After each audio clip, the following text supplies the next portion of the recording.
السلام علیکم دوستو، امید ہے کہ آپ خیریت سے ہوں گے۔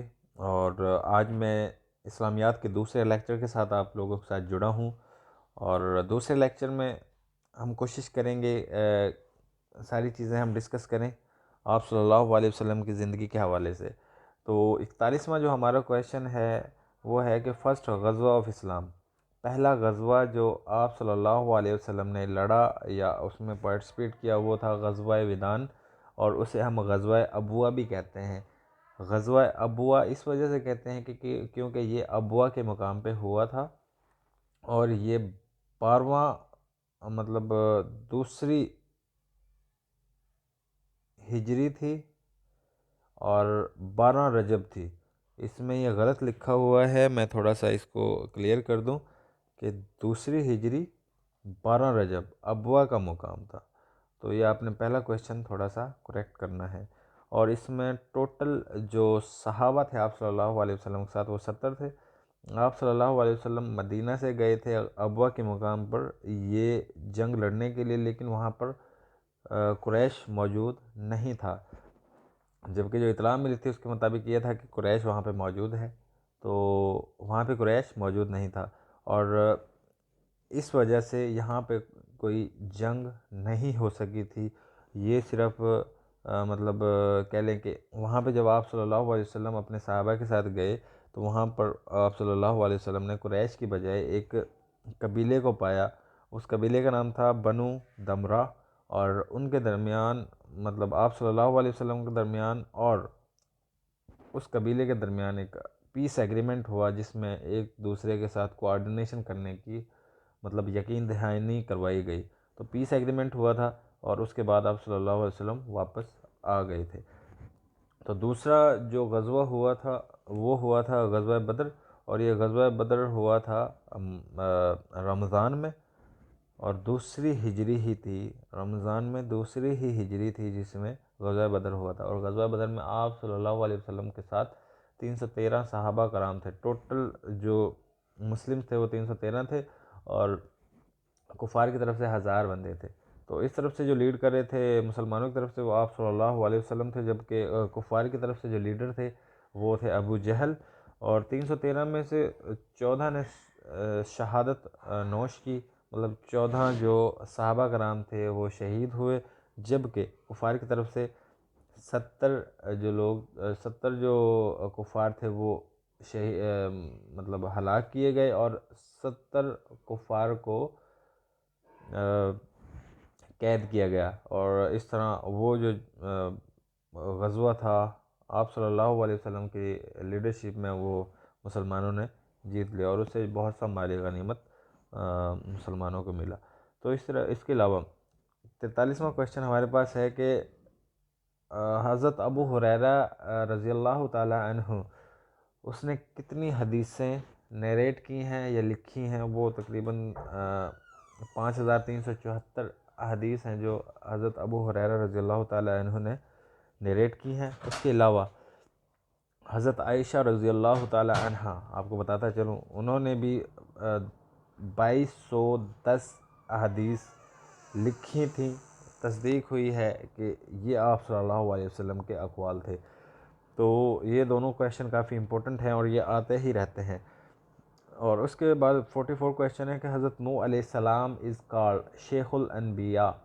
حضرت نوح علیہ السلام کا جو ٹائٹل کہہ لیں، لقب کہہ لیں، وہ ہے شیخ الانبیاء۔ اس کے علاوہ نوح علیہ السلام کا ایک اور لقب ہے، وہ ہے آدم ثانی۔ آدم ثانی بھی حضرت نوح علیہ السلام کا لقب ہے، کیونکہ حضرت آدم علیہ السلام کی عمر بھی 1050 یا 1030 سال تھی، اور جبکہ حضرت نوح علیہ السلام کی عمر بھی اتنی ہی بنتی ہے۔ تو اس ثانی کا مطلب برابر، تو حضرت آدم علیہ السلام اور حضرت نوح علیہ السلام کی عمریں برابر تھیں، تقریباً برابر تھیں، اس وجہ سے حضرت نوح علیہ السلام کو آدم ثانی بھی کہا جاتا ہے۔ تو اس کے علاوہ 45 نمبر جو کویشچن ہے، ابو عبیدہ بن جراح رضی اللہ تعالی عنہ، یہ کافی ہمبل پرسنالٹی تھے، اور ان کا جو لقب تھا امین الامت تھا۔ امین الامت ان کو کہا جاتا ہے، اب تک کہا جاتا ہے اور آگے بھی کہا جاتا رہے گا۔ ابو عبیدہ بن جراح کے بارے میں آپ کو بتاتا چلوں کہ ابو عبیدہ بن جراح جو تھے وہ بہت ہی ہمبل پرسنالٹی تھے بیفور اسلام اور آفٹر اسلام بھی، اور اسی وجہ سے آپ صلی اللہ علیہ وسلم ان کو بہت زیادہ لائک کرتے تھے، اور آپ صلی اللہ علیہ وسلم نے ہی ان کو یہ لقب دیا تھا امین الامت۔ امین الامت کا لقب آپ صلی اللہ علیہ وسلم نے ابو عبیدہ بن جراح کو دیا تھا۔ اور آپ کو یہ بھی بتاتا چلوں، ابو عبیدہ بن جراح ان 10 صحاباؤں میں سے ہیں جن کو آپ صلی اللہ علیہ وسلم نے جنت کی نوید پہلے ہی سنا دی تھی، یعنی کہ جن کو ہم عشرہ مبشرہ کہتے ہیں، تو اس میں ابو عبیدہ بن جراح بھی شامل ہیں۔ تو یہ آپ نے یاد رکھنا ہے۔ ابو عبیدہ بن جراح قریش کے ٹرائب سے تعلق رکھتے تھے اور کافی ہمبل پرسنالٹی تھے۔ ہمبل پرسنالٹی ہونے کی وجہ سے آپ صلی اللہ علیہ وسلم نے ان کو یہ لقب دیا تھا۔ اس کے علاوہ اگلا جو کویشچن ہے کہ حضرت عمر رضی اللہ تعالیٰ عنہ، کیونکہ جب تک حضرت عمر رضی اللہ تعالیٰ عنہ نے اسلام قبول نہیں کیا تھا تو جو مسلمان تھے وہ دبے ہوئے تھے مکہ میں۔ وہ اذان یا پریچنگ جو تھی یا عبادت تھی وہ بہت ہی دب کے کرتے تھے یا چھپ کے کرتے تھے، لیکن حضرت عمر رضی اللہ تعالیٰ عنہ جیسے ہی اسلام میں داخل ہوئے تو مسلمان جو تھے ان کو مطلب حوصلہ ملا، اور حضرت عمر رضی اللہ تعالیٰ عنہ کا ایک رعب ہوتا تھا مکہ میں، تو سب سے پہلے حضرت عمر رضی اللہ تعالیٰ عنہ نے کہا کہ اذان دی جائے، اور مطلب وہ سب کے سامنے دی جائے۔ اس سے پہلے جو مطلب کوشش کی جاتی تھی کہ چھپ کر ہی کام کیا جائے۔ تو اس کے علاوہ 47 کویشچن ہے کہ جو آپ صلی اللہ علیہ وسلم کی جو قبر مبارک ہے اس کے اوپر ایک گرین کلر کا ایک ڈوم بنا ہوا ہے، مطلب ایک اوپر گنبد بنا ہوا، اسے کیا کہتے ہیں؟ گنبد خضرا، گنبد خضرا اسے کہتے ہیں۔ اسی طرح بیت المعمور ایک پلیس ہے ہیونز میں، مطلب 7 جو جنت ہیں ان میں سے ایک ہیون میں بیت المعمور ایک پلیس ہے جہاں پہ 70,000 جو فرشتے ہیں وہ ہر ٹائم اللہ تعالیٰ کی عبادت کرتے رہتے ہیں۔ اور بیت المعمور جو ہے کہ وہ 7ویں آسمان پر یا 7ویں جنت میں موجود ہے۔ اور ہم نے یہ بھی پڑھا تھا کہ 7ویں جنت میں ہم آپ صلی اللہ علیہ وسلم کو کون سے نبی ملے تھے؟ وہ تھے حضرت ابراہیم حضرت ابراہیم علیہ السلام۔ یہ ہم نے پچھلے لیکچر میں پڑھا تھا۔ اس کے علاوہ جب آپ صلی اللہ علیہ وسلم کی مطلب کچھ پاور کافی زیادہ ہو گئی تھی تو اس کے بعد کچھ علاقوں کو ہم نے جب اپنے قبضے میں لے لیا تھا مسلمانوں نے، تو اس ٹائم آپ صلی اللہ علیہ وسلم نے جتنے بھی قریب کے جتنے بھی بڑے بڑے سردار تھے، لیڈر تھے، یا بڑی بڑی جو امپائر تھی، ان کو خطوط لکھے تھے اسلام میں، مطلب اسلام کو قبول کرنے کے لیے ان کے لیڈرز کو یہ خط لکھے تھے۔ تو اس میں سے 4 جو کنگز تھے انہوں نے اسلام ایکسیپٹ کیا تھا، اور مطلب ان کو جو لیٹر بھیجے گئے تھے ان کی عزت کی گئی تھی۔ جبکہ ایک آپ کو یہ بھی بتاتا چلوں، جو پرشین امپائر تھا ان کے جو اس ٹائم لیڈر تھے یا ان کے جو کنگ تھے، انہوں نے آپ صلی اللہ علیہ وسلم کے جو لیٹر تھا اس کو پھاڑا تھا۔ اسی طرح ماسک آف زرار، مسجد زرار جو تھی اس کو شہید کیا گیا تھا مسلمانوں کی طرف سے، اور یہ آپ صلی اللہ علیہ وسلم نے حکم دیا تھا کہ اس مسجد کو ڈیمولش کیا جائے۔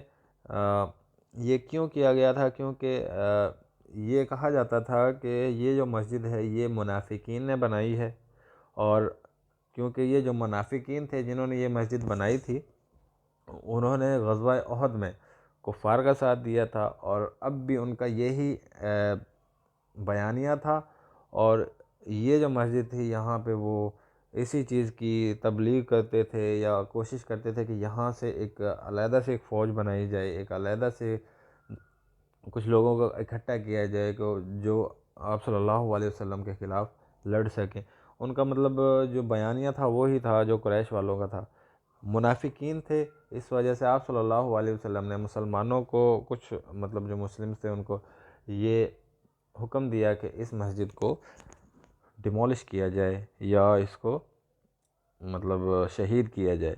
تو آپ نے یہ یاد رکھنا ہے کہ زرار ماسک کہاں پہ ہے؟ زرار ماسک مدینے میں ہے، اور اس کے علاوہ قلعہ آف قمس مطلب فورٹ آف قمس جو ہے یہ یہودیوں کا قلعہ تھا، اور جب غزوہ خیبر ہوئی تھی تو اس ٹائم یہ قمص کا قلعہ جو تھا یہ کافی مضبوط قلعہ سمجھا جاتا تھا، اور یہ بنو نذیر ٹرائب کا قلعہ تھا۔ اور یہ آپ کو بتاتا چلوں کہ اس کا محاصرہ دنوں سے کافی دن تک جو ہے مسلمانوں نے کیا تھا، تو کیونکہ اس میں سارے جتنے بھی بڑے بڑے ان کے اشرافیہ تھے وہ اس میں چھپے ہوئے تھے، تو یہ کافی مضبوط قلعہ سمجھا جاتا تھا۔ تو پھر حضرت علی رضی اللہ تعالیٰ عنہ نے، کیونکہ بہت ہی مضبوط انسان تھے، حضرت علی رضی اللہ تعالیٰ عنہ نے اس قلعے کو فتح کیا تھا۔ تو یہ یاد رکھنا ہے کہ یہ کہاں پہ ہے، خیبر میں۔ فورٹ آف قمص از ان خیبر، اور یہ بنو نذیر ٹرائب تھا، اس کا قلعہ تھا یہ۔ اس کے علاوہ اگلا جو ہمارے پاس کویشچن ہے، زینب ایک عورت تھی جس نے آپ صلی اللہ علیہ وسلم کو زہر دینے کی کوشش کی تھی، اور جب آپ صلی اللہ علیہ وسلم نے مکہ کو فتح کیا، فتح مکہ کے موقع پر آپ صلی اللہ علیہ وسلم نے سورہ فتح کی تلاوت کی تھی۔ اس کے علاوہ Hashim was the grand father of prophet and brother of Abu مطلب، مطلب جو ہاشم تھے وہ آپ صلی اللہ علیہ وسلم کے دادا تھے، اور ابو مطلب کے جو بھائی تھے۔ محمد جو نام رکھا گیا تھا آپ صلی اللہ علیہ وسلم کا، وہ حضرت ابو مطلب نے، مطلب جو ان کے دادا جان تھے انہوں نے رکھا تھا، اور جب کہ احمد ان کا نام جو رکھا تھا وہ ان کی والدہ حضرت آمینہ رضی اللہ تعالیٰ عنہ نے رکھا تھا۔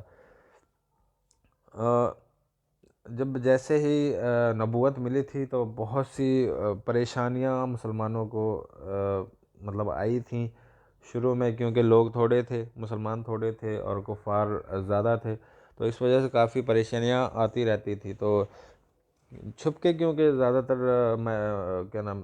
چھپ کے ہی عبادت کرتے تھے، تو جب یہ تنگیاں زیادہ آنا شروع ہو گئی تو آپ صلی اللہ علیہ وسلم نے ڈیسائیڈ کیا کہ جو قریب تر جو علاقہ ہے وہاں پہ مائگریشن کی جائے، مطلب وہاں سے دوسری جگہ ہجرت کی جائے۔ تو اسی تناظر میں ایک مائگریشن ہوئی تھی مکہ سے حبشہ کی طرف، ابسینیا بھی سے کہتے ہیں، ابسینیا۔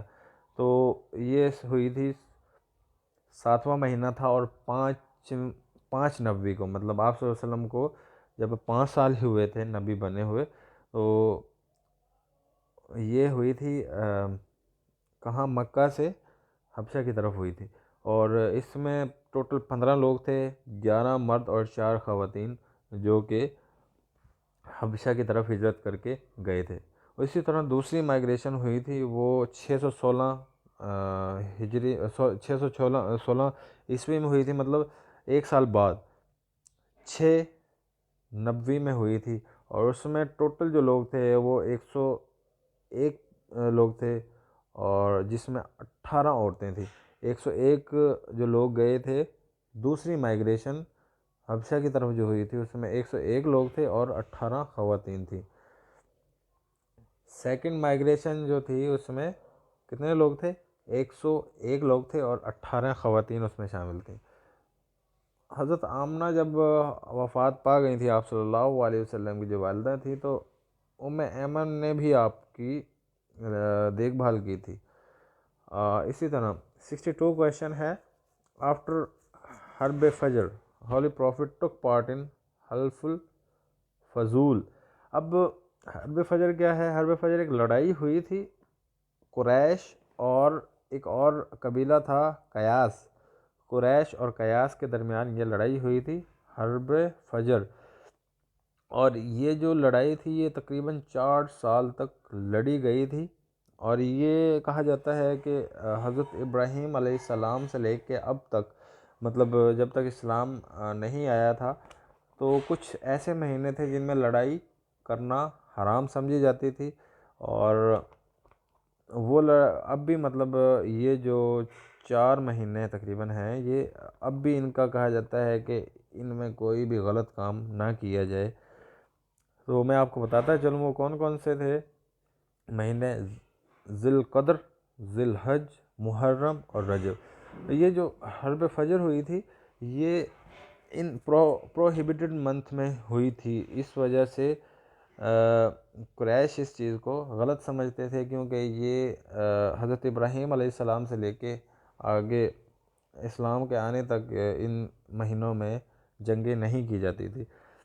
اسی طرح حلف الفضول جو ہے یہ 590 عیسوی میں ہوا تھا، مطلب حرب فجر کے بعد ہی، کیونکہ کفار یا جو بھی مطلب جو قریش تھے وہ اس بات پہ آئے تھے، مطلب وہ سوچ رہے تھے کہ جنگوں کی وجہ سے سارا نظام جو ڈسٹرب ہوتا ہے اور جو انصاف کے تقاضے ہیں وہ پورے نہیں ہو پاتے، تو یہ ایک اچھا قدم انہوں نے اس ٹائم اٹھایا تھا کہ یہ ساتھ ساتھ یہ انصاف کے تقاضے بھی پورے کیے جائیں، اور اس طرح انہوں نے ایک ایگریمنٹ کیا تھا۔ اس ایگریمنٹ میں مختلف چیزیں لکھی گئی تھی، تو یہ بھی آپ نے یاد رکھنا ہے۔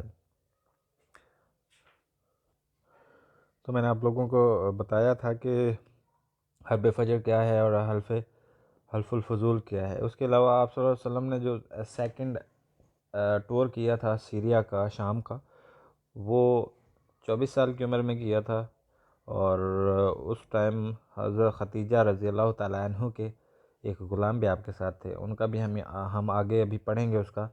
اور اس کے علاوہ ایک فرینڈ تھی حضرت ختیجہ رضی اللہ تعالیٰ عنہ کی، نفیسہ، جو نکاح کا میسج لے کے آئی تھی، اور حضرت حلیمہ سعدیہ رضی اللہ تعالیٰ عنہ کا جو لقب ہے وہ ہے ام کبتہ، اور حضرت محمد صلی اللہ علیہ وسلم کا جو لقب ہے وہ ہے ابو القاسم۔ اس کے علاوہ حضرت شفا جو ہے، حضرت شفا وہ حضرت محمد صلی اللہ علیہ وسلم کی دایا تھیں، اور وہ مدر تھیں عبد الرحمن بن عوف رضی اللہ تعالیٰ عنہ کی۔ اور حضرت عبد المطلب جو آپ صلی اللہ علیہ وسلم کے دادا تھے، وہ 579 عیسوی میں، مطلب آپ صلی اللہ علیہ وسلم اس وقت 8 سال کے تھے، اس وقت حضرت عبد المطلب وفات پا گئے تھے۔ اس کے علاوہ میں آپ کو یہ بھی بتاتا چلوں، ہم نے مطلب یہ سوال پڑھا تھا کہ حضرت ختیجہ رضی اللہ تعالیٰ عنہ کا ایک غلام آپ صلی اللہ علیہ وسلم کا ساتھ تھا، اس کا نام تھا مسیرہ یا مسیرہ، تو یہ بس آپ خود ہی کر لینا، MASAIRA، مسیرہ یا مسیرہ جو بھی ہے، تو یہ آپ تھوڑا سا کریکٹ خود کر لینا۔ اس کے علاوہ foster mother was Sobia who was mother of Hamza, آپ صلی اللہ علیہ وسلم کی فوسٹر مدر تھی، صوبیہ بھی فوسٹر مدر تھی، پہلے ہم نے 3 پڑھی تھیں، چوتھی بھی مطلب آپ صلی اللہ علیہ وسلم کی فوسٹر مدر تھی، جنہوں نے آپ صلی اللہ علیہ وسلم کا لک آفٹر کیا تھا، یہ دیکھ بھال کی تھی۔ آپ صلی اللہ علیہ وسلم کی جو لک آفٹر کی تھی حضرت علیمہ نے، یا تو 4 سال کی تھی یا 6 سال کی تھی، یہ کنفرم کر لینا۔ اور حضرت عبد المطلب جو آپ صلی اللہ علیہ وسلم کے دادا تھے، انہوں نے 2 سال آپ کی دیکھ بھال کی تھی۔ 7 دن بعد آپ صلی اللہ علیہ وسلم کا عقیقہ ہوا تھا، مطلب آپ صلی اللہ علیہ وسلم کی پیدائش جب ہوئی تھی اس کے 7 دن بعد عقیقہ سرمنی ہوئی تھی۔ حضرت محمد صلی اللہ علیہ وسلم بنو ہاشم سے تعلق رکھتے تھے، جو کہ قریش کی ایک شاخ تھی، اور اس کے علاوہ انکل جتنے بھی تھے آپ صلی اللہ علیہ وسلم کے چاچا تھے، ان میں سے 2 انکل نے اسلام قبول کیا تھا، عباس رضی اللہ تعالیٰ عنہ اور حضرت حمزہ رضی اللہ تعالیٰ عنہ نے۔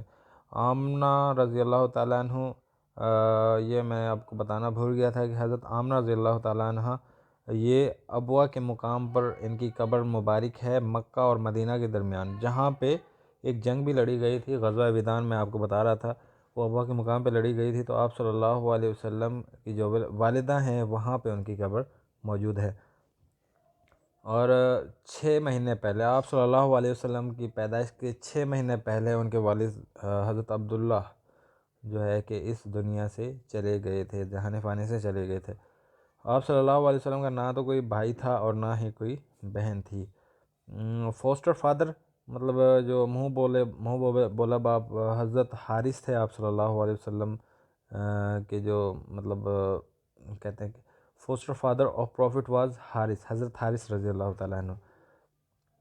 آپ صلی اللہ علیہ وسلم کی عمر 15 سال تھی جب حرب فجر ہوا تھا، مطلب جو وہ جنگ ہوئی تھی دو قبیلوں کے درمیان، ایک قریش اور قیاس کے درمیان.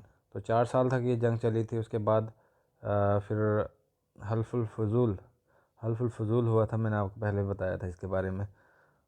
حرب فجر کا مطلب کیا ہے؟ یہ وار فاؤٹ ان دی پروہیبٹڈ منتھ، مطلب جنگ لڑی گئی ممنوع مہینوں میں. مطلب جو میں نے 4 مہینے آپ کو بتائے تھے، ذی القدر، ذی الحج، محرم اور رجب، یہ 4 مہینے تھے، ان میں یہ جنگیں لڑی گئی تھیں. تو اس وجہ سے اس کو حرب فجر کہتے ہیں.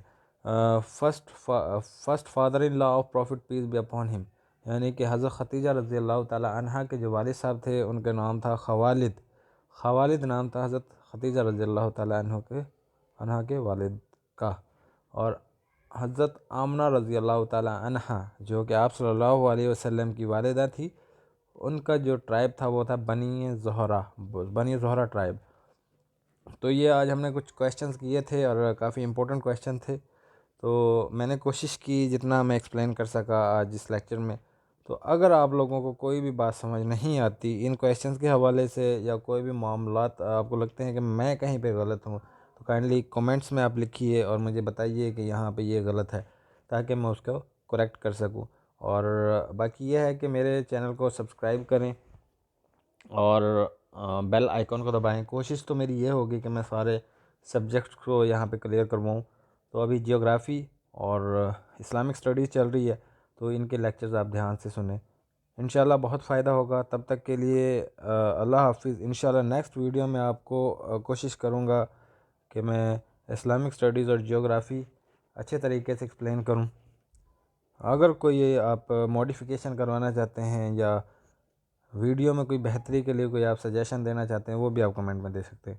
تو نیکسٹ ویڈیو تک کے لیے میں آپ سے اجازت چاہتا ہوں. اللہ حافظ.